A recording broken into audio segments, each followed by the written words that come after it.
Okay, so we are live now, and before I start talking about this session today, let us just wait for a minute so that our audience can join us.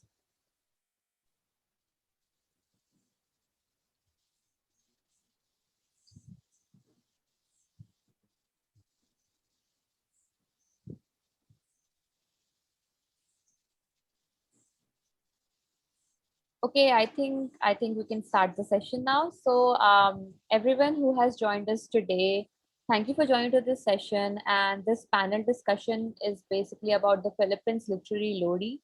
And what we're going to discuss today is celebrating this Holy Week that ends on the Easter Sunday. And we have gathered a brilliant minds in literature today so that we can discuss the influence of culture and its significance on literature today. So, let's start. And before we begin, I would like to introduce everyone to our esteemed panelists. So, starting with Bia Reyes and her book, Meet Me Here. Then we have Rina Ramirez with her book, Adulting as We Do Not Know It. And lastly, but not the least, Hector and Sharon Valdez and their book, I Love You Because I Love You. Sharon won't be able to join us today, so we will have Hector talking about the book. So let's just start with Hector. Can you introduce yourself and your book to the audience? Uh, this is I'm quite nervous right now, ladies and gentlemen. So it's like I'm making a speech, something like that. Uh, uh, First and foremost, my our book is "I Love You Because I Love You." Mhm. It's a line that is usually that was spoken by my son who has autism. Our book is about autism, and Right. we are autism parents. My son diagnosed with the condition when he was 4 years old, and he's now 10. For the last 8 years, we've been chronicling our struggles, our frustrations, and the things that we did that helped him to be who he is right now. Mhm. Our book is basically the chronicle of how we conquered partly his condition as parents. We anchored our book in our profession because both of us are teachers. So when we encountered the condition of our son, what we did was we faced it like as teachers. So we used theories, uh, all these strategies, techniques in teaching him all the basics that he needs. That includes decision making, speaking, uh, scheduling, everything from scratch because he has this condition wherein he lives on his own world, which is autism. Our book is focused on the strategies and the lessons that we've learned that might come in handy for people who are struggling with autism, for families struggling with autism. It's not an easy journey, but it's doable. And it's a continuous journey of learning, of happiness, of sharing our lives. And that's the main aim of our book. It's only aimed to help, nothing else. Okay, and that's it. The title of our book, as I mentioned, was a line a line that my son told me a couple of years back when I asked him, "Do you love Papa?" Then he said, "Yes." I asked him, "Why do you love me?" And then he said, "I love you because I love you." Simple as that. No other reason, plain and simple. I love you because that's it. No conditions, which is the main essence of our book. I hope you read it. Thank you very much. That's great. That's amazing. Now I would like to invite Rina to talk about herself and her book. Hi, good evening. Again, I'm Rina Ramirez and I'm 24. And my book is entitled Adulting as We Do Not Know It. So it's here, yeah. Mhm. Okay, so it's entitled that way because we think we know about much about adulting, but we really don't. And it actually started on introspection of knowing who you are, what you want, and what you value. And it kind of ends with extrospection by of changing the world by knowing your purpose and breaking negative patterns in your family and in your culture. And it's actually an adulting that we start to know who we really are. And when we know who we are, it would be easier to know what to do, shaping your own standards and your own values, and, identifying what is morally right and wrong. So these are all important, these are all vital, and it actually starts with self awareness. And when we begin to understand what empathy and understanding or compassion is all about, we are able to change our communities. And it actually starts with family. As Filipinos, we are known to be family oriented.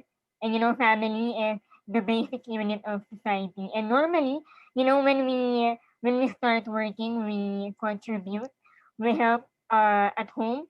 And, I was focused on the positive side of this particular trait. And, it's not always because we are obligated to help them, but because we love them. And when we finally establish this, our service to them eventually translates to serving others outside our home, which is our community, our society. So it makes me question, what kind of servant am I? Okay, so I wrote this book because after college, I know how it feels to dream big and not know what's gonna happen and not know what the outcome will be. And I also know how it feels to look for a job, but realize that I might not be enough. Yeah, and also I know how it feels to keep on trying, but also keep on failing. And I've seen a lot of hardships come and go also through the years. But all of these experiences led me to know my worth personally in the workplace and in the relationships I have now at the moment. And I want to be able to send a message to the readers that you're not alone, that you're not going through this alone, and going through these things is not the end of the world. And we it's very common that we go through failure, we go through sadness, confusion, and honestly, there's nothing beautiful about going through these times, but we can grow stronger and wiser. And it's up to us to decide what are we gonna do with this experience. Do we let it stop us to where we are now, or do we let it grow gradually to serve others through our experiences? And as a writer, I believe in the power of stories. And like words, they can extend healing and hope to people without knowing it. So, yeah. Thank you. That's definitely very, very insightful, Reena. And now I would ask Bia to introduce herself and her book. So hi everyone, I'm Bea Reyes. So good evening from the Philippines. I had written the book Meet Me Here. It is a book that brought about my experience, or describes my experience going through the lockdown brought about by the pandemic last year. It is a collection of both poetry and prose that I had collected and have segregated into 4 different chapters, with each having their own specific theme and thrust, such as the things that kept me up at night last year, things that and when my thoughts about waiting and my experience in waiting on different things, areas for growth, or maybe opportunities that I wish I had, or opportunities that I was able to take. And I had written this to be a friend to the readers that I would be able to, meet in between the pages of my book, or within the lines of, the different texts that I had written, to make sure that they are reminded that they are not alone in going through this new version of the world that we're in right now. So just a quick, anecdote on that. So I wanted to become a writer when I was younger. I wanted to be a poet, but I didn't know what that entailed really. So when I grew older, and God really just led me to where I am right now. You know, the whole writer bit became just um a dream, or maybe it was set aside.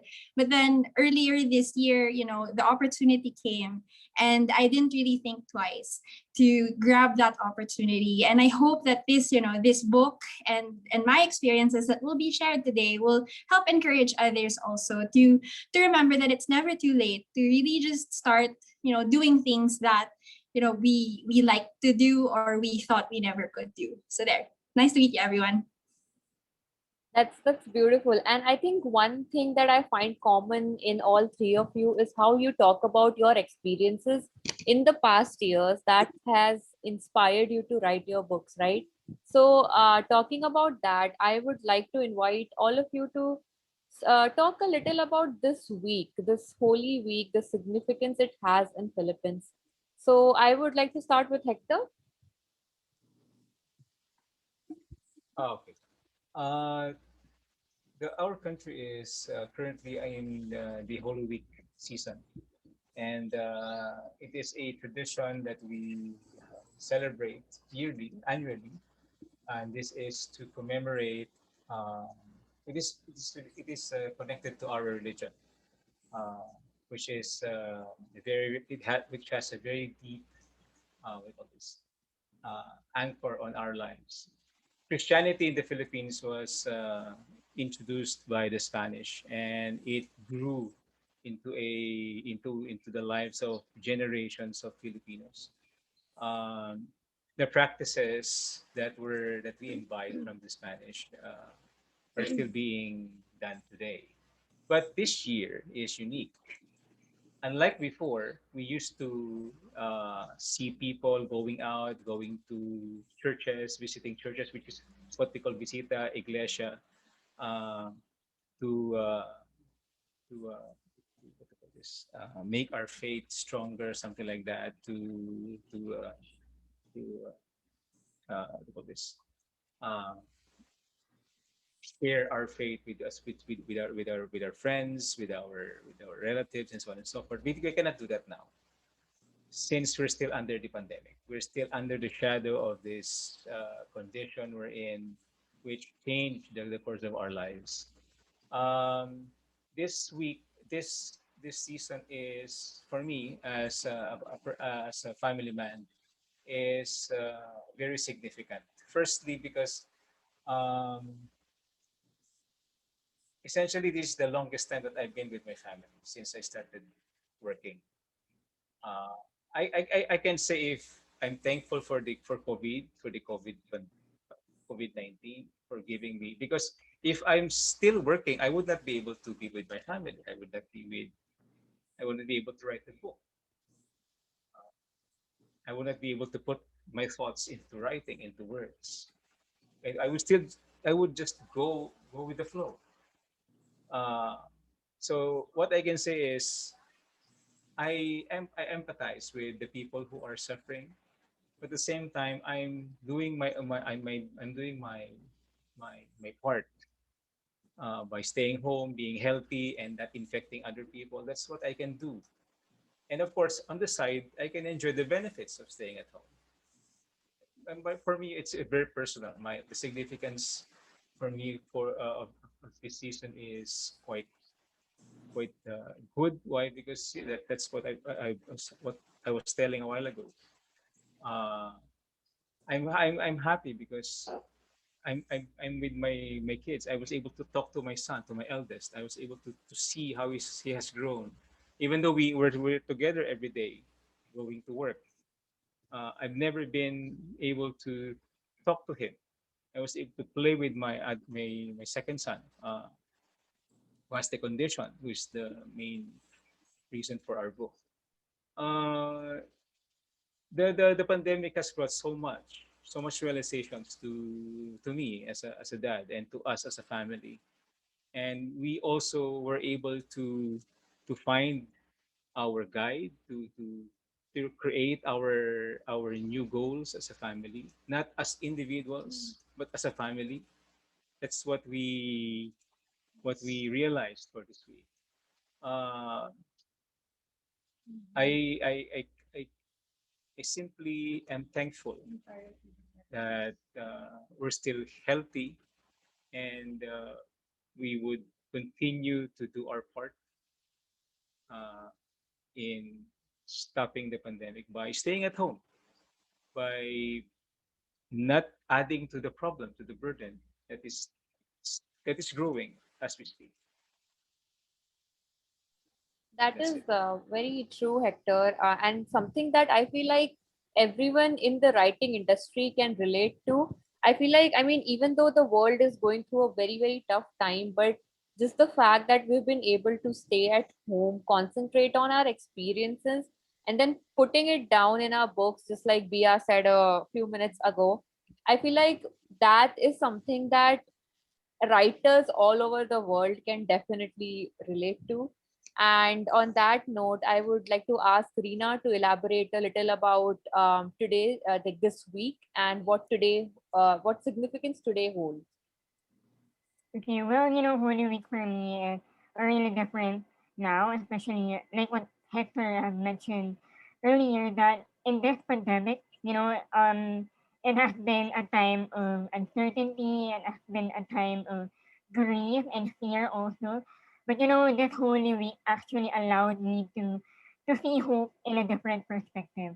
I'm a Christian, and I realized that Jesus, we are in a Christian country, the hope that we have is actually the hope of our salvation. And He is our hope in every situation that we have. And, even though in the times that everything is so dark and everything is so uncertain and you don't know what to do, it's very important that we know that God is the light to our path, that whatever happening right now at home, and even in the workplace, or even in the society also, God is in control. And I know that it's kind of hard to believe that, it's kind of hard to embrace that right now, because everything that we have now is so chaotic, and it's not always in your control. And like, a lot of people are dying, a lot of people are jobless, but I believe that my role as a Christian is to be able to send hope, to give hope through my writing, to encourage people even in this uncertain times, even in this challenging times of ours. So, Holy Week is very unique in the country, and although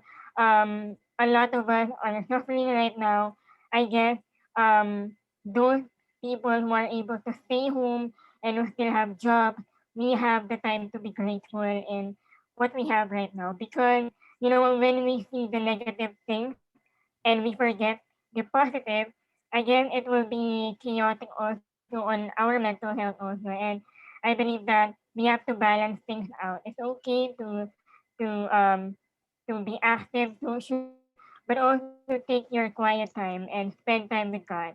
So yeah, um that's my insight regarding this Holy Week. Yeah, I think the one thing that you have pointed out that I would like to take forward is how culture and faith is are the things that people hold dear in, in times like this during the pandemic.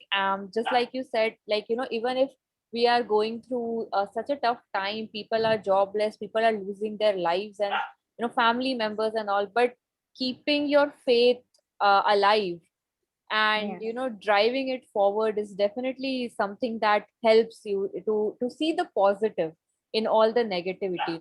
So on that note, I would also like to invite Bia to talk a few things about what this week is for you. Sure. And I echo everything that Rina had mentioned, right? I think just to jump off of what you said, Ishri, faith is something that is very constant. I think, or at least the object of our faith. And I also am a Christian and I believe in God. And this week is something that reminds me constantly of his love. It's not that he doesn't do that, or that isn't true any other time of the year, but this week it's really a time for me to really just slow down and reflect on that. The object of my faith is constant. That's why it makes it easier for me to stay positive, or at least to remember what good there is still in the world. This week is important for us because we remember God's love for us. Ultimately, that's the whole theme that we are, or that I am actually looking at, or I am banking on for this week. It's God's love and His victory over death. We go through this week. There are a lot of things written about it. The Bible has a lot of stories about it. If you choose to read it and to see for yourself what this week is all about, it's all there. But it transcends just Christ's death on the cross. It ends with His victory over death 3 days after, like He had promised. And just because He promised that, and he pulled through to that, and He was able to stay true to His word, among other things, right? That actually gives me the same hope to really just cling on to His promises also, that He does have a plan for me, that He has given me hope, and that He loves me. And I feel like, even if there are so much limitations right now, we still can really just take the time off to really just think about, okay, what is happening, where is God in all this, and what does He say, and what is He saying to me. So that's where I am right now. That's where my mind is right now, and that's where I think my heart is also. So I don't want to drone in too much, but that's basically it. That's beautifully said, Bia, and I feel like everyone can agree to this. Even if people do not believe in their religion, or just do not subscribe to any faith, but I'm sure this is a very resounding point, that if there is negativity, there will be positivity too. And I feel like our culture, and how we are, I don't know, grounded to our roots, definitely plays a role in it. And talking about that, I would again like to ask Hector, what is the cultural factor that you think inspired your book, apart from all the experiences that you talked about, that you put in your book? The main aim, or the main cultural hook that we anchored our book in is the family, our love for our family. To be honest, living with autism is not easy. Uh, I, for me, for as a father, I need to process myself a lot. I need to process my sons. I, my wife and I, we have to constantly talk. And at the bottom of it, we always say, this is our family. We have to stick with it, to thick and thin. And through the years, our only guiding principle is anchored on our love for our family. That we have to make it work. Love is love is an abstract thing. It might be a chemical reaction in our brain, but bottom line is love is hard work. That's uh, our main focus. And it is truly anchored on how we were brought up by our parents, because our parents also were like that. Uh, we were taught, one of the few things that my wife and I agreed on when we were still in the courting stage, was that both of us treasure our family so much, such that in all our decisions, we consider our family. What would they think about? What would be the consequence of our actions? Uh, it's not that we are being controlled by it, but we value it, and it's the center of our being.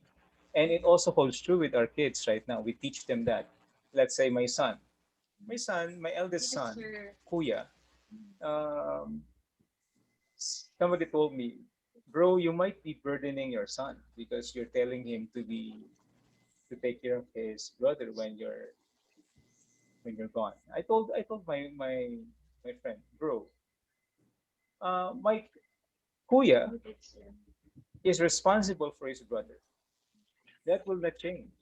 and he has to live with it. It's part of growing up. It's part of his being. It's part of his totality as a person. Okay, and we have to teach him that, and we have to explain it to him. Uh, we have to go back on our roots, how we were taught, how we were raised, and that is one thing that we wanted to include it, to emphasize in our book, the love for our family. That you don't leave someone behind.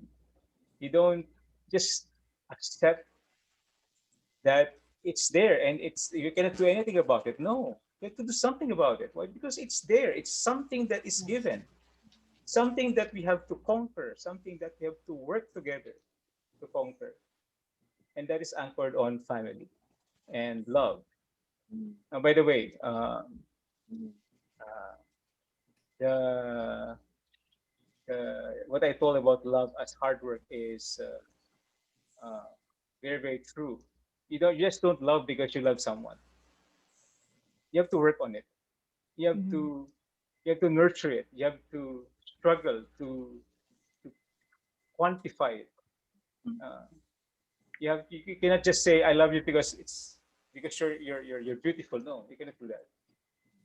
Uh, I love you because everything about you is something that I accept, and that is also, that holds true to our son. That holds true to our family. I see. I think what I understand from everything that you said is that I feel like people in Philippines definitely are very family oriented. This is something that they definitely hold dear to their culture, and I think in this situation that we are in during the COVID-19 pandemic, I feel like just being able to stay inside has definitely brought people together, at least in their own families. So I think that is very beautifully put, Hector. Bia, would you like to add to the cultural factor that inspired you to write your book? Oh, sure. I think the whole introspection portion that you had just mentioned, Ishvi, is where I wanted to really focus on for this Right. particular thing. So it's really it's really being able to do things for myself now that I've been working for a little over a decade now. What have I already been able to do for my community, for the people around me? Then now, especially because everything's just changed drastically in the last year, I was able to really just take a step back and see, okay, what can I do now for me to be able to um, make myself grow? Because obviously, like the whole lockdown, right? The restrictions made us feel very stunted in a way last year, and the whole the inspiration behind my book was really, how do I make the most out of my time, my treasure, and my talent, right? And that still goes back to the faith that we had spoken about earlier as well, how important it is and how mindful we should be in terms of making the most use out of it, or to maximize it to its fullest potential.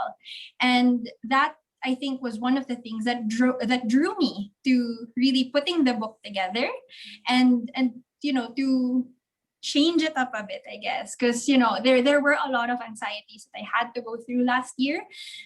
There were a lot of things that I had to deal with also. So I had grief, you know I had the panic, and the fear of losing my job, and these are real things that people other than me, other than my family, had to go through as well. So, how would I be able to use my time, talent, and treasure to be able to really just reach out to the people and say that, hey, you know what, you're not alone. I understand what you're going through, or at least I have a certain picture of what you're going through. Let's go through this together. And I think that's where, my angle would be. Right.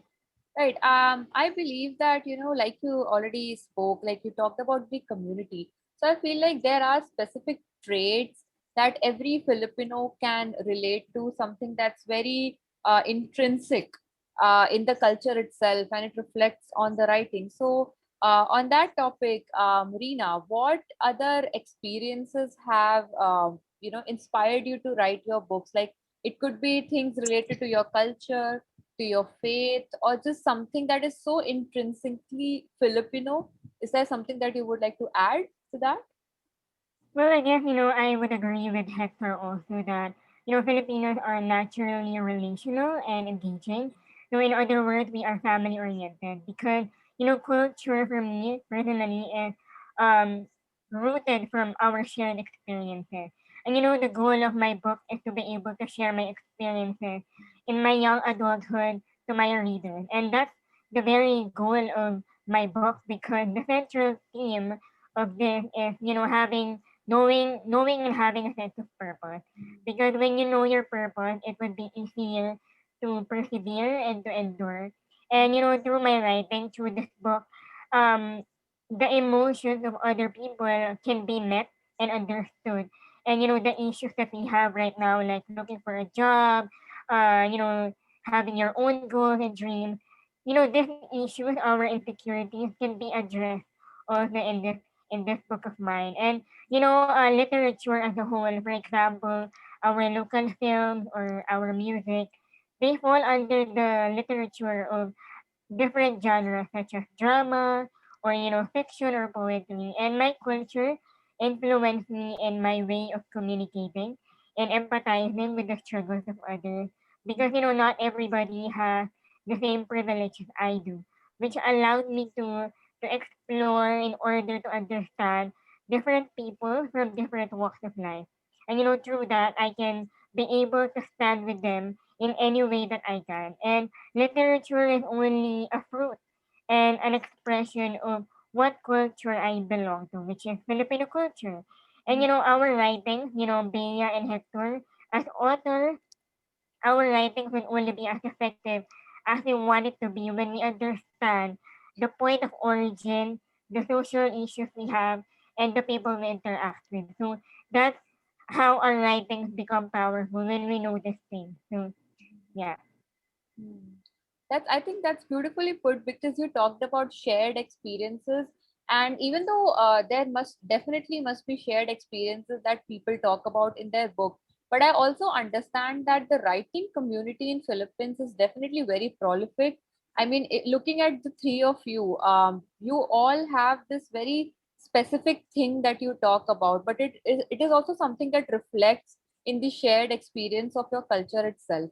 So, on that note, I would like to ask all of you, what specific trait do you think, like a cultural trait, or even just social issues, or just something that is so present in your culture that reflects very well in the writing community, like something that is definitely there in, in the writing community of the Philippines? Hector, would you like to take this one? Uh,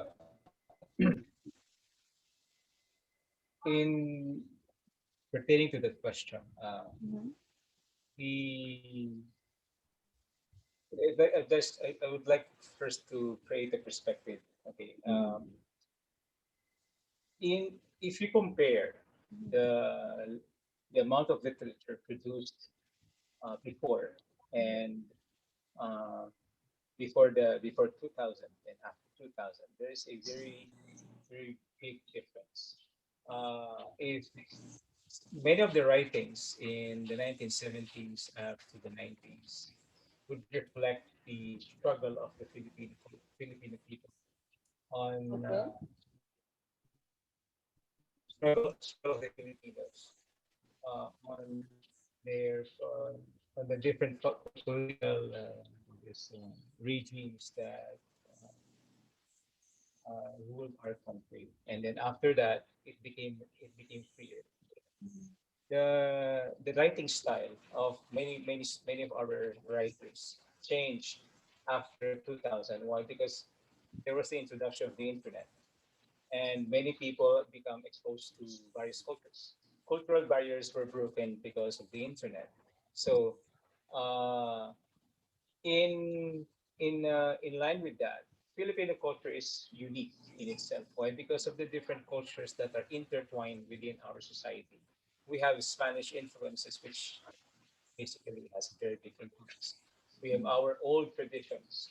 We have the Americans. we have the Japanese, the Chinese, and so on. All of this are melding within our culture. So if I would say what makes it unique, the uniqueness of our culture is basically uh, entwined with the various cultures that are within our culture. And what makes that unique is because each one of us will have different perspectives. Example, if I am a Kapampangan, I would have a different perspective on food, different perspective on dances, on art, compared to a person, a Filipino living in Mindanao. So the uniqueness is so great because of the different influences the perspectives that each person brings into the literature becomes unique, and that is how that what enriches the Filipino expression. Now you add the internet, Mhm. that amplifies it. Okay, so the amplification of that is what is seen now. There are many young writers, unlike like before, you can only see books being written by established writers. But nowadays, you can see so many people at any age range. They can write. I even encounter a 7-year-old publishing her own book of anecdotes. Okay. 7-year-old. And then we have Bea and Rina here. They're very young professionals. And of course me going to the senior side. But then you see the uniqueness of our experiences is brought about by the unique variety of culture that has been intertwined with with the Philippine culture.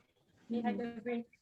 Okay. Right. Bia, would you like to add to that? Sir, ano, break din si Sure. sir. So you're Break talking kami. about, how our culture now contributes to the literary styles of, Basta kayo. the people now, right? Or the Filipinos nowadays. So one thing that, it's probably not a trait, but something that's a fact about Filipinos right now is that Oo. um Naka-record naman you know, siya. we- Susi. our Filipinos are generally hyperactive when it comes to social media, whether it's a contributor or whether being a contributor or a consumer of it. So right now in the Philippines, you've seen a trend that, it's not just the younger generation who's using it, right? It's not just like the millennials or the Generation Z's, but really it spans to people who are younger than that or people who are older, much older than the generation that we are in right now. So for us to be able to do that, because we noticed that there was such a boom, while Usapan natin mamaya. it the hyperactivity in social media just enables the people to interact with so many pieces of information, whether it's just here inside the country or even outside of it. Pag nagawa And mo that yan, makes the experience, ikaw na the ang kukontak ng experience mga richer universities. because it contributes Curriculum, much more curriculum to, making modification. our stand, right? And making us understand what it is that we actually believe in, or what is it that we fight for, or what is it that we subscribe to or don't subscribe to.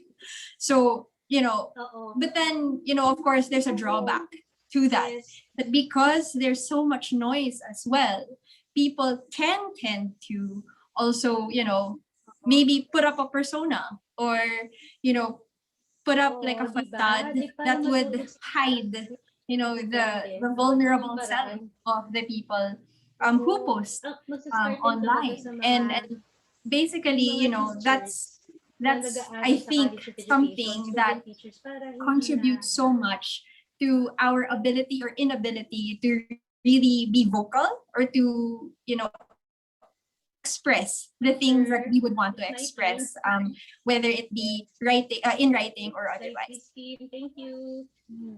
Yeah, I agree with both of you, Hector and Bia. I feel like the internet, because of the advancement in the internet, I feel like we've been able to gather information like within a second, which is definitely something I feel like that is Yes. the biggest factor in all the media that we are we've been receiving during the pandemic. So would Rina like to add something to that? Yeah, I agree with Bea that a lot of, especially in the social media, that there's a lot of noise, but also at the same time, the information that we get are usually acquired from that. So social media is a lot more powerful than no social media at all. Because again, this is where most of our information are obtained. This is also where our minds are sharpened by different opinions, by different ideas from what we see online. And this can be, a platform where we can raise awareness and educate people, or, simply encouraging others. And social media affects the cultural development of our generation by becoming more of a learner, by being brave, knowing that you're not alone, especially when you feel heard and understood, even from the people you don't know. And it opens our minds and our hearts to necessary issues and people we should be helping or sympathizing with. And we can start also with an evident observation between older generation and younger generation that the older ones are not as expressive as the present one or the younger ones. Although, the older generation is a lot more straightforward and theoretical, but the young ones are more abstract, compassionate, and understanding. And don't get me wrong, because these are great. These are the strengths of both generations, and these are what we need in whatever generation we're in. And the difference between the old and the young writers is that the Of old what we writers are more reuse, and that is technical the and have dissertation deeper of Dr. Rizzo. understanding of I the human think it condition. the And while methodology the there younger really generation fits usually the focus what on the awakening, the revelation they direction, get yes, as the young as questions and they the are. direction of my Focus study. more on the ideals And because this is that where we would are be more in the touch interview, with our storytelling, childhood or observations, our document teenage analysis years. in a So triangulated yeah. approach. And the sampling would be purposively selected Sorry. of Hector, five I would homeschooling moms like with to ask you to children with mute I'm yourself taking care when of someone with else is talking, children because with I think autism there's some sort spectrum. of yeah, there are some issues coming in. Anyway, so yes, I feel like Reena has definitely brought in very powerful insights related to social media, which is something that I would like to you know bring this discussion into in just a minute. But before we get into that, I would like to ask everyone what you think is the order of influence when it comes to the culture in Philippines. So do you think your culture has influenced literature, or has the literature itself influenced the culture, or is it something that it's a circle where things influence each other? So would Hector like to take this one?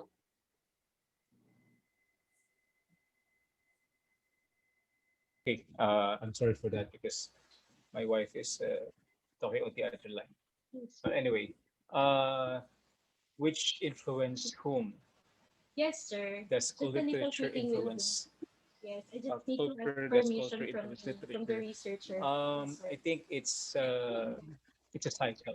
One question: Uh, if one of us, the one of us will one thing is very have clear. a certain instrument, Filipinos are very and if the very researcher is expressive already dead, when it how comes can with we what they think, ask permission? and because of that, they always would want to create a an evidence of it. Okay, and that those thoughts, those those things that they put into writing becomes a record of something, and It's just a curious it is question, repeated sir. How can we go by about it? people. It is But amplified by other people. So may the just culture is a culture is born. A culture is amplified by the collective thought of many people, and the literature is a reflection, a record of what the culture is and how the culture evolved. It's that cycle. If you're going to ask me, um, what is the impact of culture to literature? Well, if I'm going to choose one, I would be saying that culture greatly affect our literature because as I mentioned a while ago, uh, the Filipino culture is a conglomeration of many cultures because of the influences that we had in the past. Um, because of that, the the culture that was developed has its own has its own flavor, has its own identity. which is the identity that is unique for each person, for each group of people. So if I would choose, culture greatly affects our literature because for me, I personally I think literature is our record of how our culture evolved. Example, if you look at a book that was written during the martial law years, it would reflect how the collective thought of the people during those times were formed by the events that transpired during the martial law years and post martial law, and then during the 2000s. So you can see the evolution, and our literature and the culture that was permeating on those times were captured by through the writings and thoughts that were collectively put into writing by many people. Uh, I think that's definitely very well put, Hector. And I feel like that is also something which is a reflection of our lives in the pandemic. Like all three of you have mentioned how your experiences during the pandemic or because of the pandemic is something that you have put in your book. And when we move forward and when this pandemic is our past, I feel like people would be able to read these books and realize, or just like, reminisce, or even think about how things used to be back then, maybe learn a thing or two about how to handle all these things if something like this happens again. So yeah, I mean, that's definitely something that I feel like is a very global concept, in my opinion, not just in Philippines, but I think our culture or our shared experiences, our lived experiences are definitely something that we put in our art. So, would Rina or Bia like to add anything to that? Okay, so adding to what Hector has mentioned, literature or like culture actually has more impact to literature than has the other way around, because consider the pandemic that we're all in. This is a part of history, and culture is never ending. Culture is again shared experiences, is a way of living, and we are in a new normal right now. And what is happening in the country or in the Philippines should also be taken into account. Because when we learn and understand from our history, we wouldn't have to commit the same mistakes all over again. And that's our role as writers. Not only, as authors, but also as journalists, as scriptwriters, or as researchers, or any kind of writer, to be able to to the truth, to educate, to mediate, to provoke, and to shed light. And we have to use our writing as our creative and social tool to start a conversation, to correct misinformation, and to find balance, and also to impart wisdom and awaken minds, because this can cause people to be mindful and take action. And the ability to change history and turn tables can also be found in our ability to write responsibly, because every word matters. And I believe that it is important that we know that writers can transform the world wherever we are, because we can inspire, we can change lives, and even start a revolution. We become the bridge between culture, between generation, and even our differences. And writing is one of the most radical things we can do without money, without getting paid. So for the youth or for the younger generation who are watching right now, if there is one thing I would tell you as an aspiring writer, if you have something important to say, write it well. Very well put, Trina. I feel like what when you talked about how um, when you write, it sort of brings in your culture, your past, your future, and just everything in between, and how we can learn from our past and how we can, not repeat history. I feel like that is definitely one of the most radical things that you can do. And art, it can definitely be very radical in that sense. Would Bia like to add something to that? No, I think they mentioned everything that I wanted to say already. It's just that I think my stand on this is that literature is an expression of culture. So culture is very dynamic. It's well, as a baseline, right? We have what we have adapted for ourselves as our culture, but then the experiences, the external factors also affect it. And we saw that from the changes that have transpired in the last year. But really, literature in and of itself is an expression of that culture. And it could change. We could be speaking of a specific or a certain thing or of a certain theme right now, but 5-10 years down the line it could be different. So just to quickly answer the question, I think that culture heavily affects literature, and literature is that of the current culture that we have imbibed and we have experienced when we wrote that particular text. I think Bia was able to summarize this topic very well. So, without further ado, I would like to dial back to the topic of social media. And now I would like to propose this question that how do you think social media has sort of impacted the cultural development, not just in today's generation, but how do you think the past generations perceive it now that social media is such a prevalent thing, especially in the pandemic? Would Reena like to take this one? Well, social media, again, like what I mentioned earlier, that it actually affects our present time, our cultural development through the years because, when we are educated, when we are more, when we are acquiring information from the social media, from any kind of platform, we are being able to, we are able to open our minds. We are able to learn from one another and to be able to bridge the gap.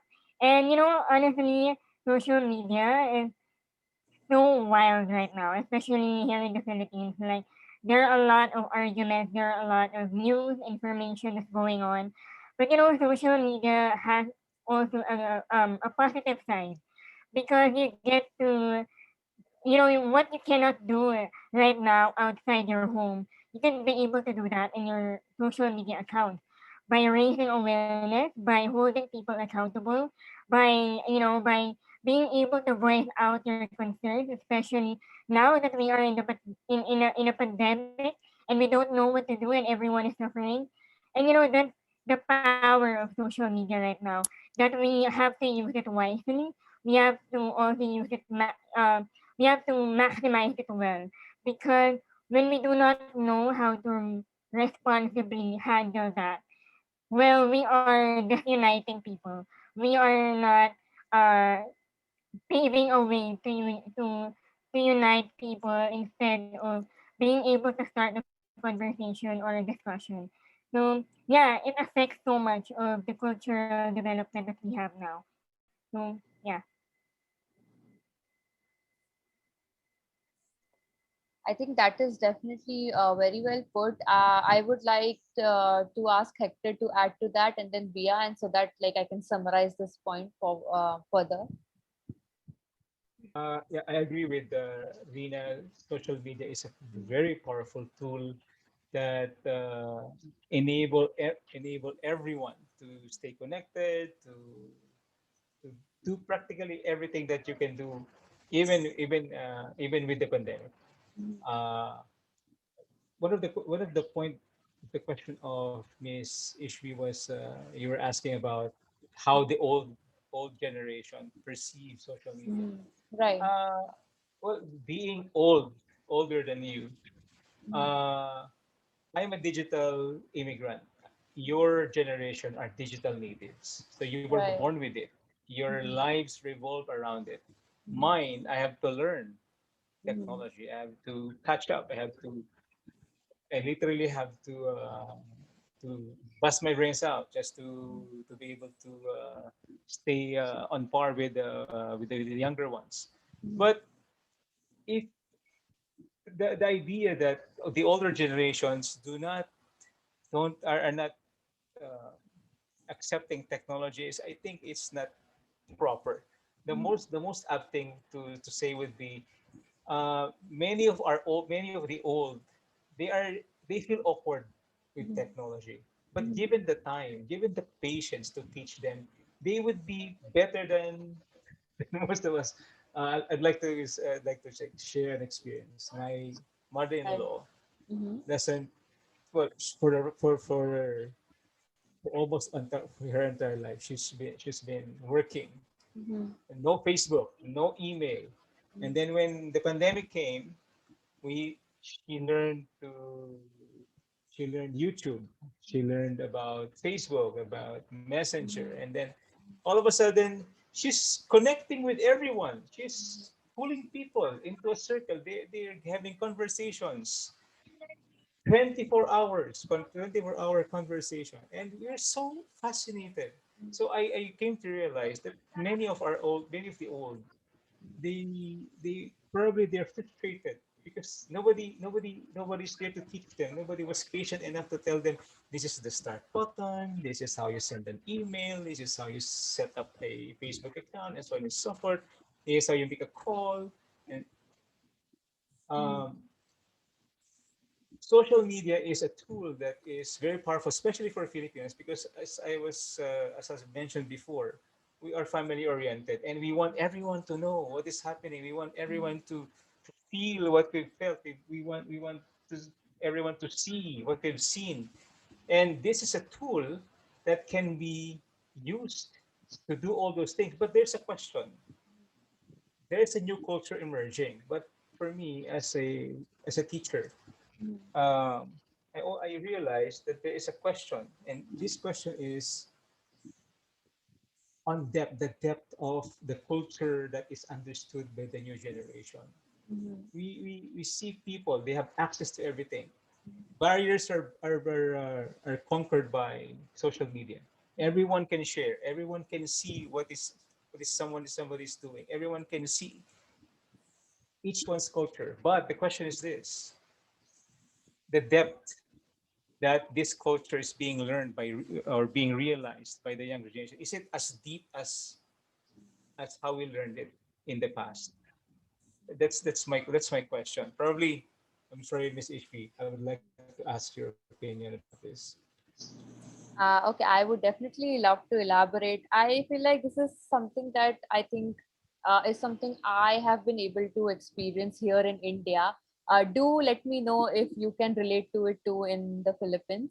I feel like before the pandemic, I mean, our lives were so fast that even if we were living through our culture, it was sometimes it would just go by and we wouldn't even realize it. Some things that are so precious moments that we are going through, but we are just so thinking about what's next, or just our heads in social media, and we're just not really thinking about how precious and how culturally important this moment is.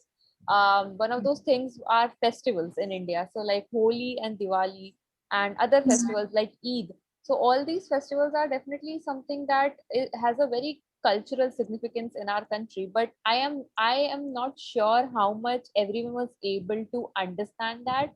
But I feel like while the pandemic is like while we are living through the pandemic, I feel like because like Hector also mentioned that we've been able to connect so well through social media. This is one of the best things I feel like that has come through during the pandemic, that people have realized that social media can definitely be useful as well, and not just for entertainment purposes. And I feel like people have been able to connect more and just have the time to appreciate living in the moment.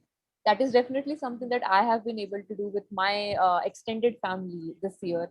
So yeah, I think that even though the depth wasn't something that I was able to realize before the pandemic, but the pandemic has definitely sort of made me understand, how rooted I am to my culture and how beautiful it is that I am rooted to it. I would like we are to add to that maybe. No, yeah. that was a similar experience, at least for us as well. We had to postpone our Christmas is such a big, a thing, a big holiday for the Filipinos as well. I mean, one of the big holidays. But we had to postpone, celebrating Christmas the usual way as well. We had to, really plan how we were going to celebrate only within the households. So personally, like my family was not able to visit my grandmother.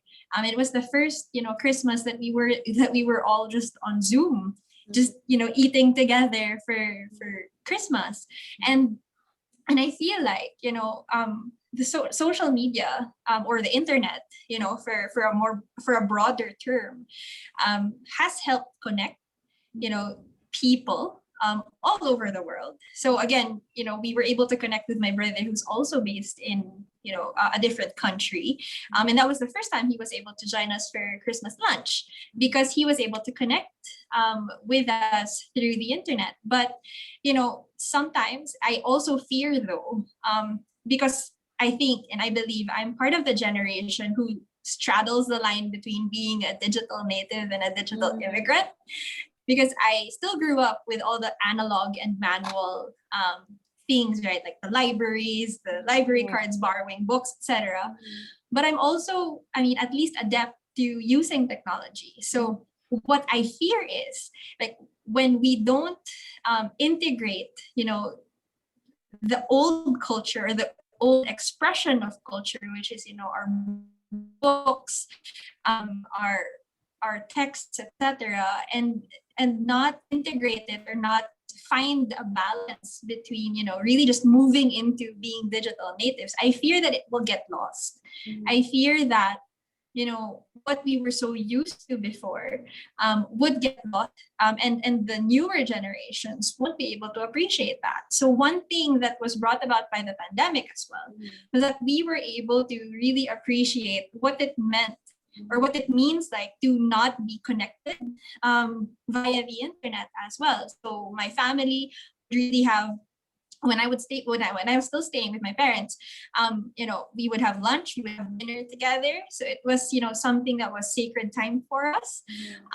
It was something that, we spent time like really playing with board games and all that. It's not all, on the screen, it's not all internet based. And that I feel is, where we should focus on, or what we should try to achieve, really the balance between not losing the olden expression of culture while still appreciating the newer expression of it. And I feel like it's gonna change still.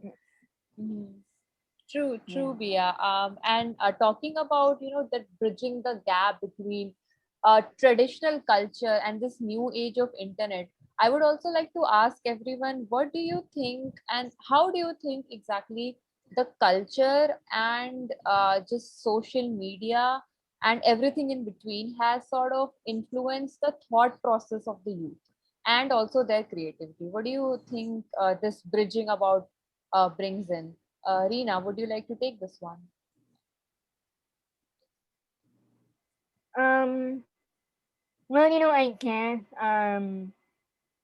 the thought formation or the creativity that this has, as I've been emphasizing earlier, that culture is shared experiences, and when we learn this, our thought formation becomes extensive because we get to understand different backgrounds and experiences of people.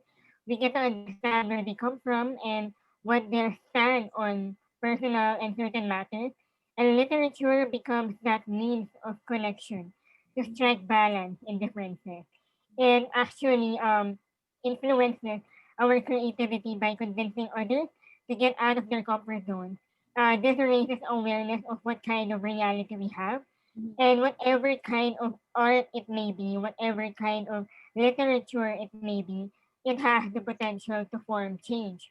Because when you say thought formation, you are able to change minds, you are able to innovate, you are able to explore other ideas or opinions. So yeah, so whatever form of art or whatever form of literature it has the potential transform something that you want to change. Right, right. What do you think about this, Hector? Uh, I agree with Miss Rina. Mhm. That is where the question of responsibility and Mhm. accountability Right. uh, comes into play. As writers, we are now in this uh, time wherein what we write greatly affects people. Um, Digital or physical book, it doesn't matter. It's still a book. That's what I realized. Because before I was against digital book. But when I started reading digital books, I said, it's practically the same thing. It's a matter of perspective. But Mhm. what I realized is that our role as writers Mhm. became bigger because now boundaries are not there anymore. Mhm. Anyone can Right. put their opinions in the internet. Mhm. Everyone can learn something. Everyone can analyze so much data. But the question is, how do people analyze this data? How do Mhm. people uh, process this information Right. to better humanity? We see so much trash in the internet. I'm sorry for the lack of a better word for the word, but we see so much irresponsibility coming from so many people because of the things that they post online, of the things that they show online. This is where we as writers has to put into history, into our records, that such things occurred, and this is what we should do, or this is how we did it. As writers, our responsibility to put in good material so Mhm. that people can read and Mhm. to have access to more information that are good, that are value laden, is put into play. And this is my take on that. Social media is powerful, but Right. it has to be with accountability, with responsibility coming from the people who are making the content, Right. and Right. that's we are part of that. Mhm. Yeah, talking about the accountability and the responsibility that writers have to take, that I feel like Hector has explained so well. Would you like to elaborate, Bia? Would you like to elaborate on the topics that are so rooted in your culture that you think needs more exposure in the writing community? Uh, like, talking about the responsibility to be able to do that so that, future generations can read about these things. So, what is your take on that, Bia? Specific to topics, right? Mhm. I think it's really more about, and I can't pinpoint on a specific like topic, but Right. I feel like, because writing is such an introspective activity, I Mhm. feel like anything that people feel very passionate about should be out there, because as a writer or as somebody who would want to dive into writing, and I think Rina had mentioned this earlier as well, we all have a particular voice, we all have something to say, and if it's something that we are very passionate about, I mean, it's worth getting out there, and it's worth trying to make people hear you. So for me personally, I think, you know something that I would want to write about more, is really about my faith and how important it is in shaping me as a person.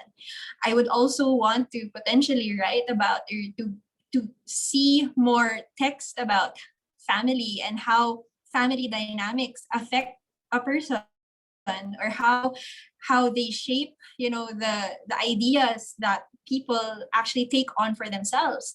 This is something that I don't need to dive into anymore, but family, for example, is such a broad topic here in the Philippines. Just the dynamics of the family per se, of being the basic unit of the community, as Rina had mentioned earlier.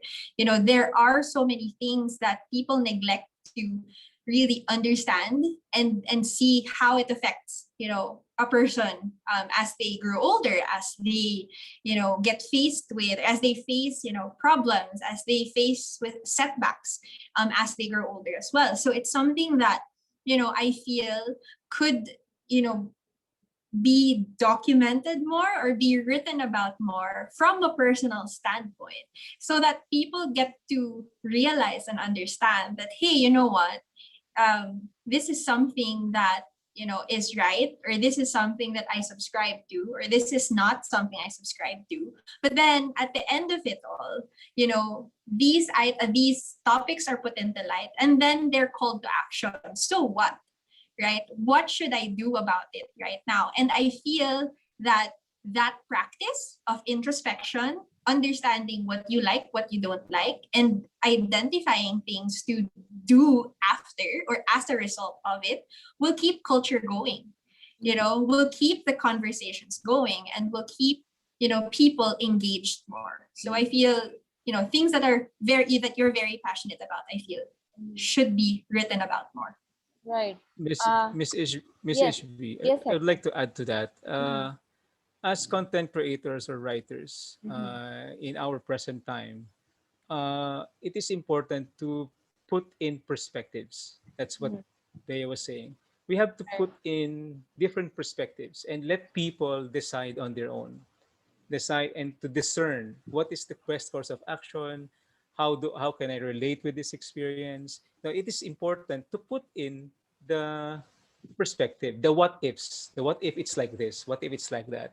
By providing all of this, by putting them in writing, by putting them out there in the net, Mhm. people would be able to access it. People would be able to be given, people will be given a different perspective or another perspective, which they may adopt, they may reject, accept. But bottom line is they are given a perspective. It is better for them to know than not to know, because by making these things known, by making these perspectives known, you're providing them with an avenue to decide, to Mhm. discern more, to have more options. And Right. that falls on each one of us who are Mhm. providing content and who Mhm. are always plugged in the World Wide Web. Right. I think you have put this so well. This is something that I was getting into. How how accessible literature has to be for the next generation to learn about their culture and just learn about their past. So I mean, definitely literature has to be accessible. But what do you think? What does everyone here think has to be like the major point of access? So does it only have to be through through books or all forms of art or just through lived experiences or through word of mouth? What do you think? Reena, would you like to take this one? Well, I guess all of that you have mentioned are all important Mm-hmm. because, not everybody are into books, not everybody are into art or into films or into music. So I guess, it's actually per person. It depends on the person's preference. And, basically, like what Hector has mentioned earlier, in the literature, in the world of literature, there is a responsibility and accountability attached to it. So if we want to educate people or the younger generation of our history, we have to write responsibly. We have to create responsibly because, this is a part of us. This is something that we cannot lie about. This is not something that we have to compromise because this is a part of us. This is intergenerational story that we have to impart to the younger generation. So, Right. I guess to reiterate what I have mentioned, every form of art and literature are all vital in the kind of world we live in. Mm-hmm. Right.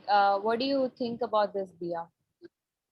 I feel like we shouldn't get restricted, or we shouldn't be restricted Right. with any medium Mm-hmm. to get our message across, right? I mean, books will always be there. I actually still like having hardbound or hard copies of books with me, right?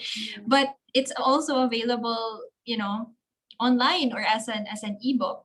And I feel like, as long as the message is out there, whether it be like a formal published book Mm-hmm. or an entry that you post as a status on Facebook, or a photo that you take and you post on Instagram, I feel like those are evidences of the culture now, and we shouldn't stop. We shouldn't stop creating that. We shouldn't stop documenting our experience, because that would stay, I guess. That would stay even when we're not here anymore. So that's my quick answer for that. Mhm. Hector, would you like to add to that? Uh, well, I think they've mentioned everything. Mhm. But what I want to emphasize is, Mhm.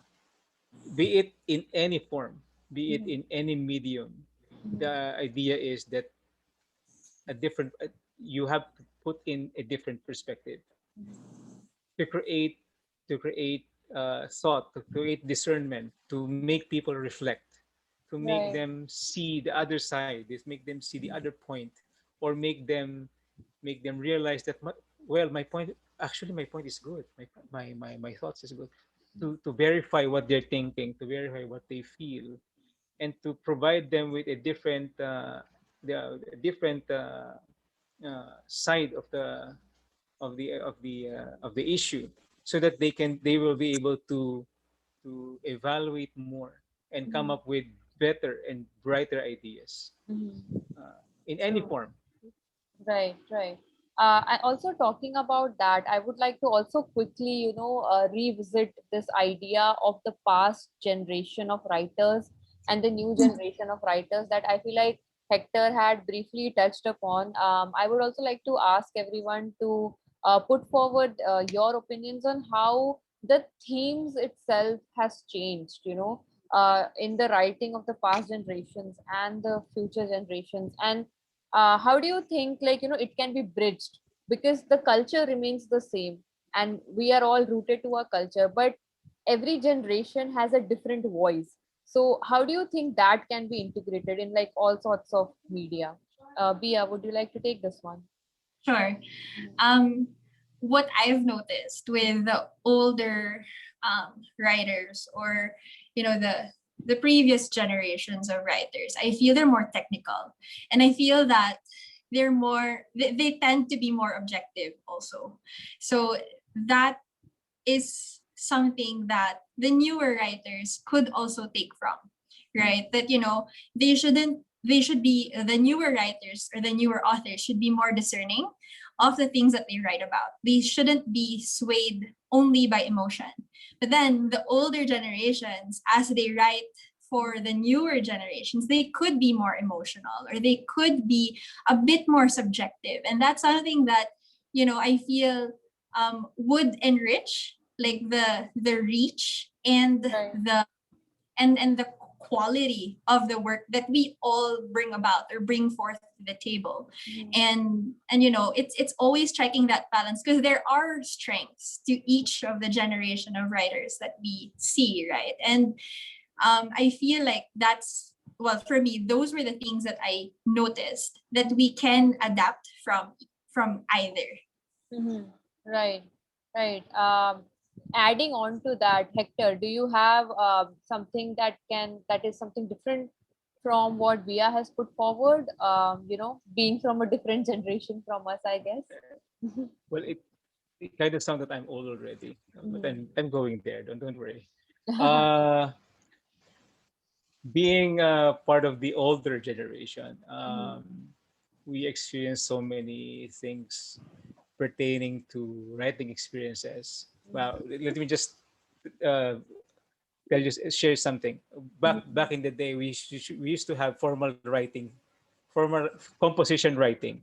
Uh, Nowadays, we don't have that anymore. Mhm. But we do. But kids nowadays, they have the messenger Mhm.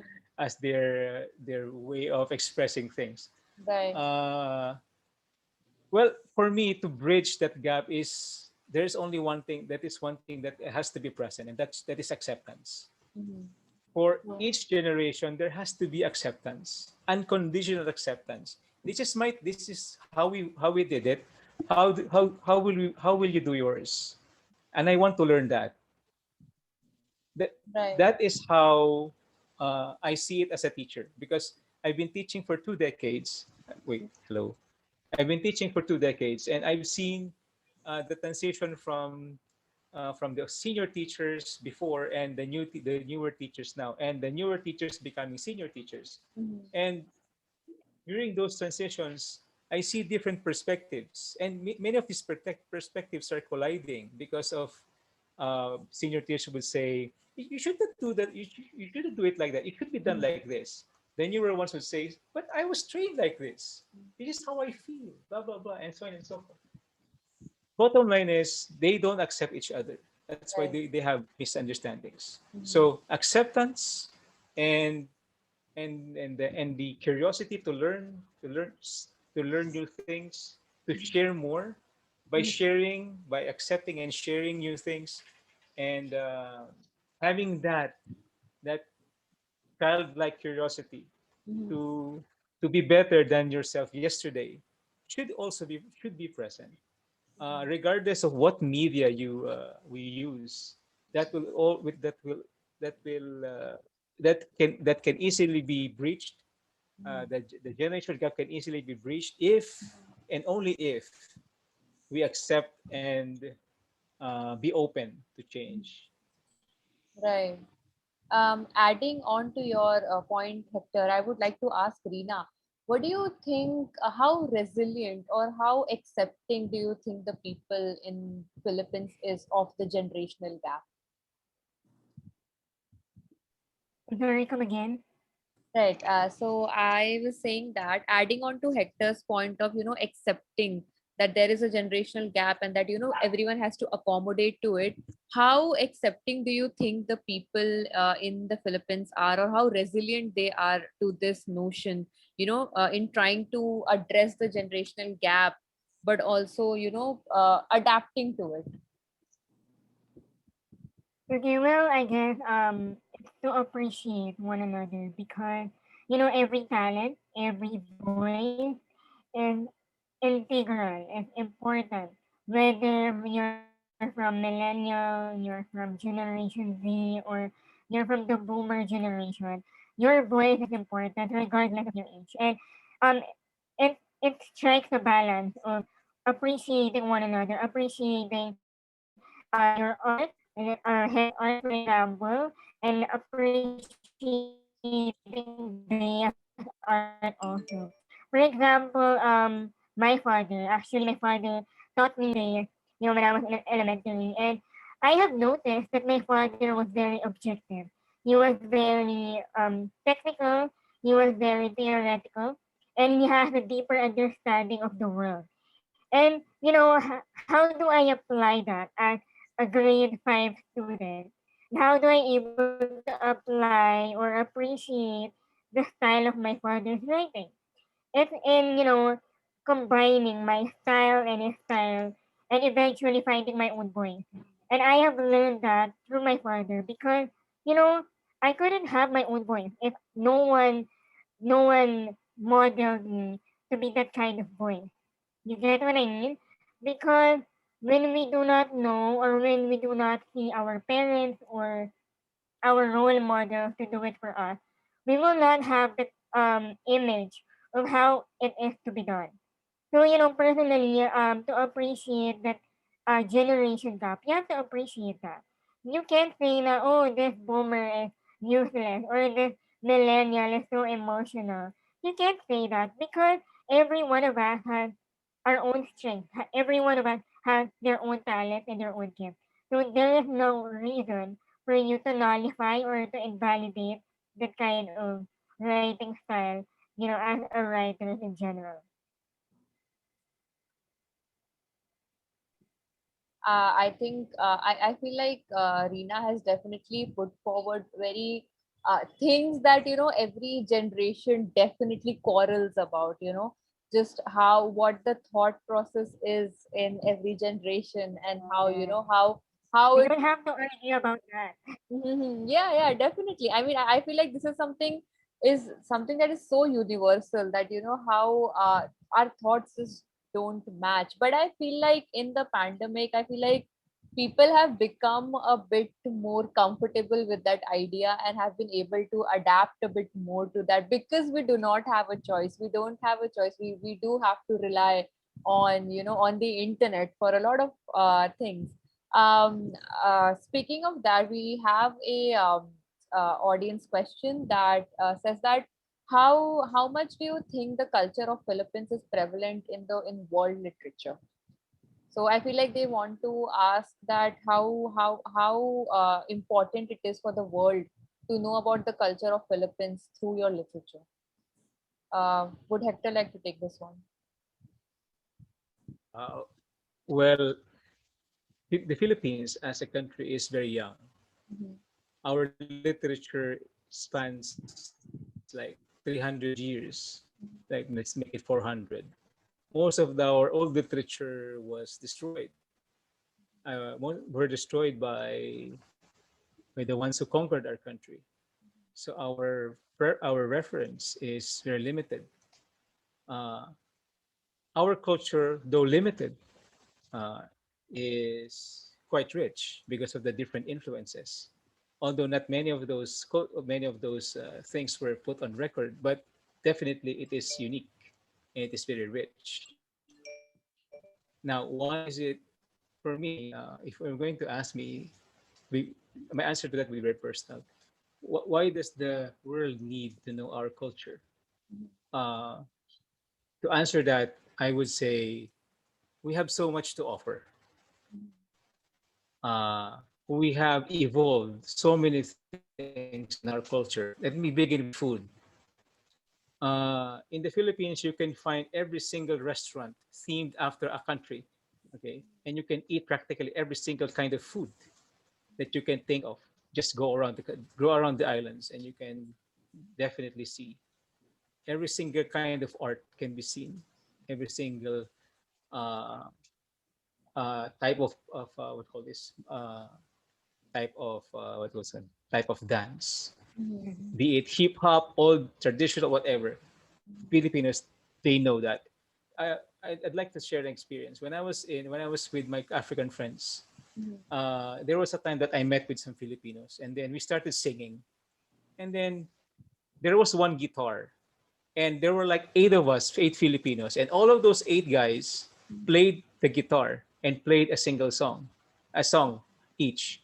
And my one of my African friends from Cameroon told me, Martin, do all Filipinos know how to sing and dance and play the guitar? And I said, well, practically yes, because that's how rich our culture is. We love things. We love things that are new. We we what do you call this? We enjoy the company of every single one. We learn things. And when we learn things from others, we adapt them as long as it's fun, as long as it's good. And we Filipinos, our culture has so much of that. So knowing one Filipino can and talking to one Filipino during a party would definitely make your day. Like ask him to dance, ask him to sing, he would do it for you, and he will gladly do it for you. It's innate in our culture to share. Uh, it's innate in our culture to be accommodating. That's why there was this line before in one of the airlines here in our country that says, "Our greatest, our greatest product is hospitality," and that's true because of the nature of us. We love things, and if we love things, and when we learn things, we also share. Very beautifully put, Hector. Would Bia like to add anything to that?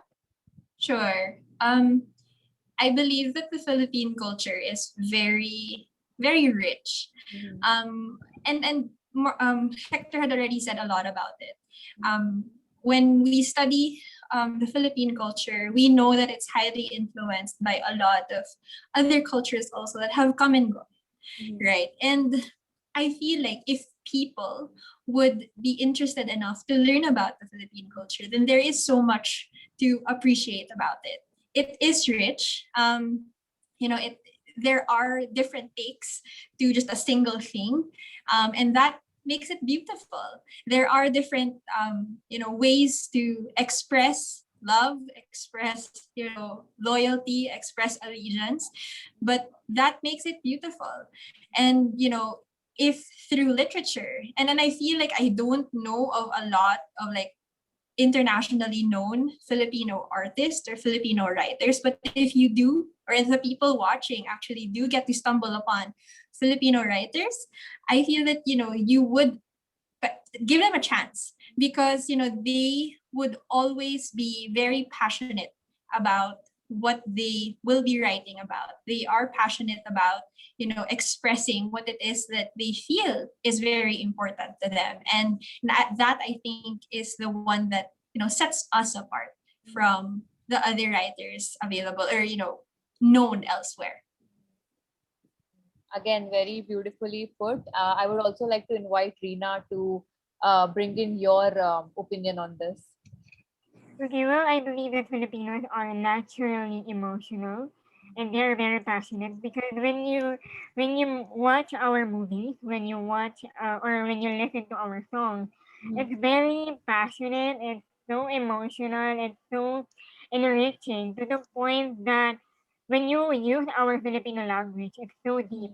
You know that not even English language could ever translate our emotions. And I believe that's very unique in the country, in the Philippines, because we learn so much about love, we learn so much about sacrifice, we learn so much about family, and this these things are put into the deeper perspective of how Filipinos are really are. And you know, personally, when you listen to our music, for example, and Philippine music, when you listen to that, you would feel the heart of the person being broken and experiencing pain.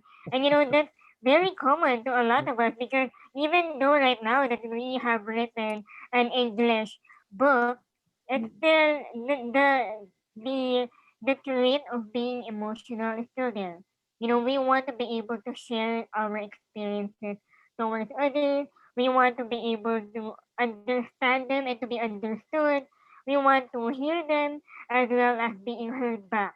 So, being Filipino is something that I am proud of because this is a unique trait of ours that not every nationality has. So, yeah, that's my point of view when it comes to literature as Filipinos. Miss, I'd like to add to that. If I would summarize all our answers, Filipino culture is simply relatable. Yeah, You can yeah. easily relate to it. There are many aspects that you can relate to it, and in the core of that is the heart of the person sharing Mm, that culture. We are so passionate about that. It's just that we're not given so much. We're not given the right avenue to share it. But definitely, it's something worthwhile. For the person who asked that question, thank you very much. And yeah. I think you should try. Start with the food. Start with the food. Definitely. Okay. We have Indian call this. We also have Indian influences. We got it from them because Mm, Indian yeah. culture is definitely more advanced than ours, deeper than ours. But the idea of sharing, the idea of uniqueness is there. A touch of everything, which makes it very flavorful and beautiful. I would like to add something to that. I mean, even though the culture in Philippines is definitely very rich and very, very unique, I believe, but I feel like as an Asian, I feel like this is something that all of Asia can definitely relate to the richness of culture and how rooted everyone is to their culture. And I think that, I personally believe that the Asian communities, and now that we're discussing particularly Philippines, I feel like the writing community in the Philippines being able to put this down in their book, sort of sharing their culture with the world, is a very beautiful thing that has come out of globalization. I feel like, and this is, I feel like the question definitely put this into perspective. And yeah, another question that there is for each one of you is that is there any advice, writing advice, that you would like to give to the audience? I'll start. Mm-hmm. I'll start. Just just start, just do it. Yeah, You know, exactly. Just started. there's yeah, just do it, right? Mhm. Even if you need to do it only for yourself. I mean, you don't have to like think about writing with, an audience in mind. It's really try to write for yourself, just to, get out your thoughts, or to purge your thoughts, or to, make your thoughts aligned to something or whatever. But just do it. And that was something that I actually challenged one of my friends last year too. He wanted to start writing, and I just said, you know what, just do it. It doesn't matter. Sometimes, you can go for days, writing, a couple of pages at a time, and there would be days when you would just write just a sentence and then you're done, and that's Yeah. fine, as long as you start it and as long as you do it. Then you'll be fine, and the more practice that you allow yourself to have, then the quicker it will be for you to find what makes you comfortable, and then the technicalities around writing, and then that's when you maybe think about, okay, maybe I could write this for somebody else, and that. Yeah. So, but just start small, Mhm. start it. Yeah. Right, right. I think that a phrase that I have heard definitely summarizes Via's point is that the best way to do something is to just do it. And I think Eh, that definitely is something that Bia talked about. What do you would like to add to that, Reena? What advice would you like to give? Well, growing up, honestly, I've been finding my voice on how to approach my reader.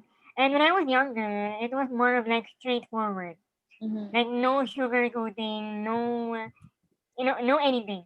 And it was so hard because people started to attack me. Like, wait, you're so straightforward, you're so direct. And I'm like, okay, so I paused for a while and then I tried to reflect, what should I do? And so I tried being comforting, being compassionate, being the type of girl that who's very emotional as well.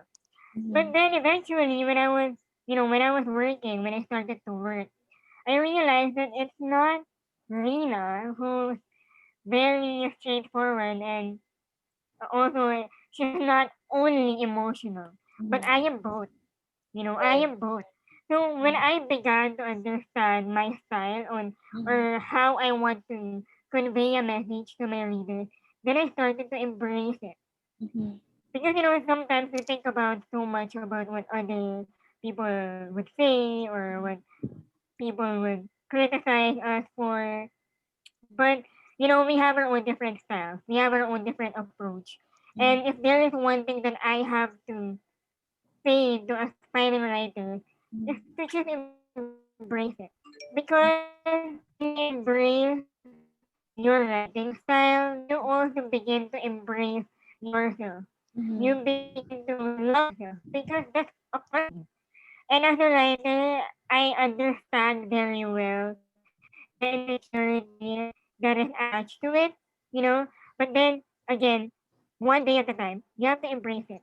You also have to create a support system that would encourage you, that would, push you to write. Because Mm-hmm. like what Bea said earlier, just start it. Because when you don't start it, when you don't move, then you're not going anywhere. And Right. trust me, Mm-hmm. sometimes, when we write, it's not as perfectly as beautiful as it is. But that's okay because we are all in a work of progress. Mm-hmm. We're not the only ones who are work in progress, but also our way of writing.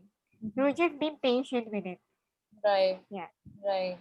Hector, what would you like to add to that? uh, well, my dad used to tell me, Mm-hmm. always record your thoughts.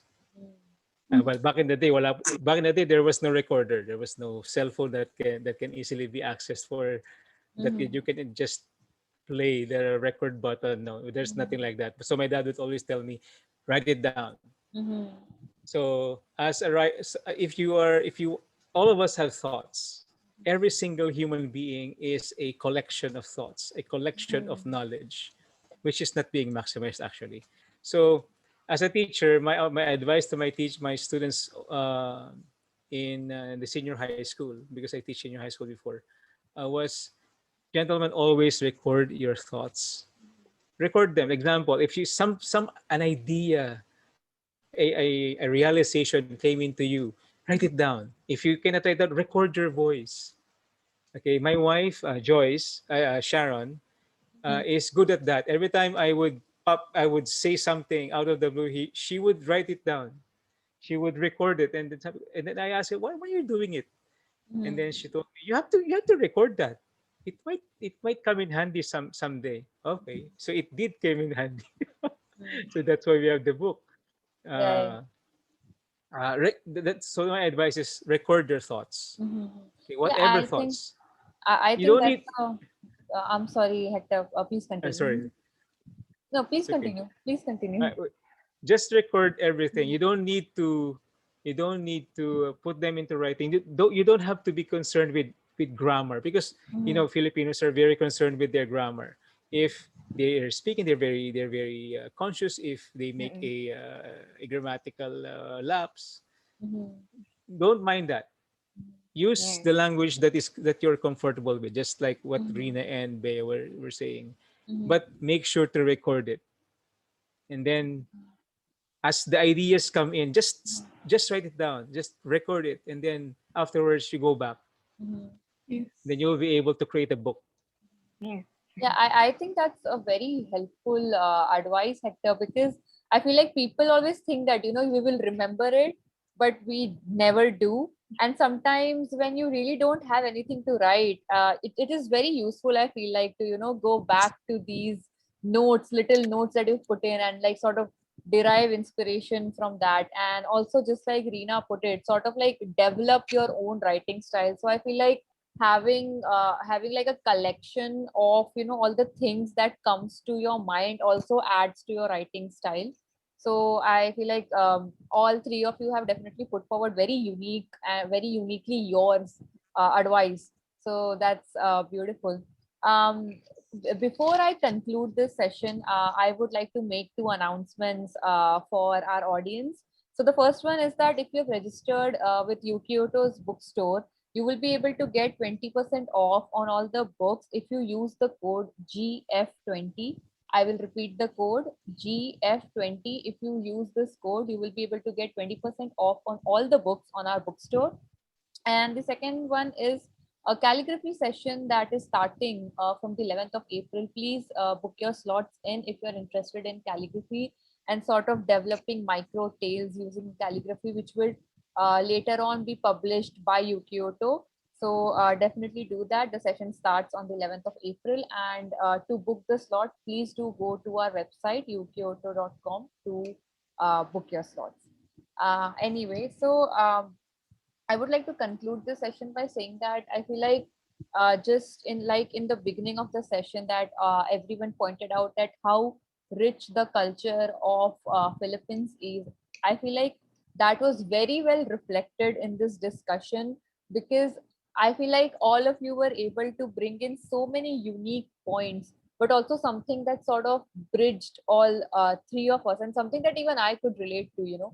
So I think that was beautiful. Would Hector like to put in some concluding points to that?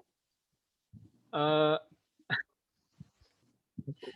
there's so many things to say, but I'd like to make my point. I'd like to make my message to people who would want to write, Mhm, to just put things in perspective. Uh, if you have the passion, if you have those thoughts, put them into writing. mhm. And always remember, never trust your memory. Record them. True, And true.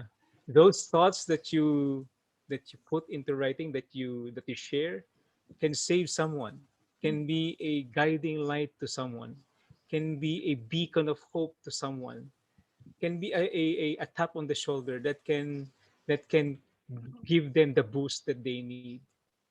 Okay, all you need is to make sure that it is right there for them to see. So that's my message. I kindly support our book, support Yokoyoto, and of course, we would really want a greater audience. Okay, so that would be my message: live free, uh, live with conviction, and live with faith, and always move forward. Okay, don't choose the easy way out. Just move forward in anything that you do, in any of your dreams. Move forward.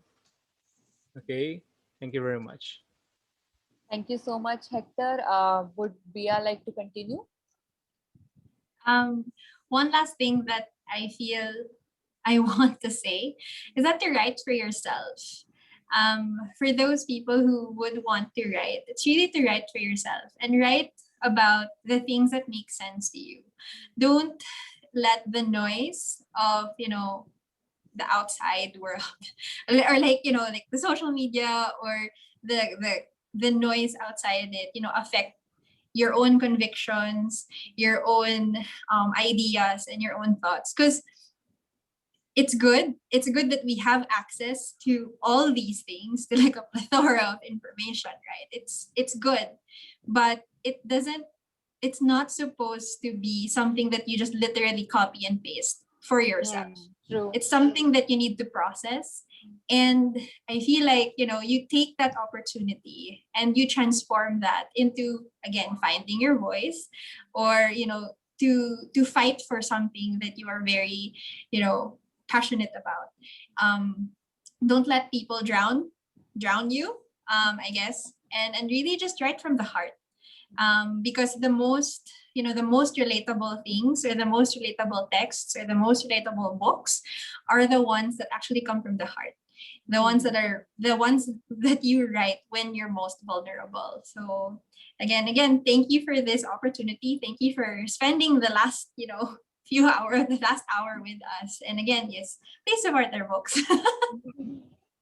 Very, very well put, Bia. And I feel like when you talked about how we should write about things that come from our heart, I feel like that definitely also touches upon our culture, because our culture is definitely always very dear to our heart. And I feel like when you write things from your heart, you are able to pour your culture in, pour your experiences in Yeah. into your literature.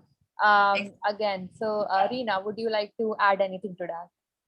Okay, well, if Bea is focused on herself, and there's nothing wrong about that, I started writing for myself. But if you want to be able to change the world and change your community, don't be afraid to go out there and, be of service through your writing.